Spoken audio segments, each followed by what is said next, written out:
And the material they use. Look at this. This is all rock.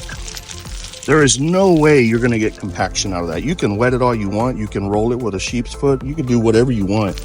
You're not going to get the compaction out of this. You can't. There's not enough soil. It's more rock than soil. And that's just not good. You need to have compaction, but you have to have moisture to have that compaction. And there's no way. I don't know how it's allowed. I honestly don't know how it's allowed.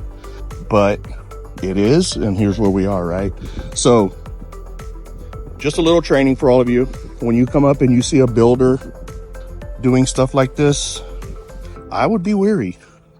You know, yes, they're going to offer you a warranty, but I can tell you right now, having your builder to pay and cover that warranty, it's going to be a nightmare. I'm dealing with a house right now. They fought in court for 4 years to get their house covered. Finally, they got it covered. So it's a problem. It's a big problem.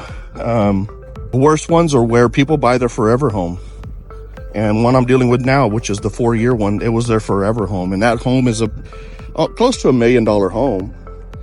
And they have $90,000 worth of repairs we're having to do because it wasn't built right.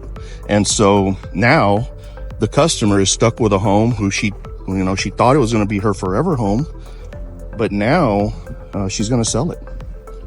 She doesn't want it. She wants the repairs done. We're doing the repairs and everything, but she does not want to stay in the home now. And that's terrible because she loved it. And that was her, she was going to live for the rest of her life.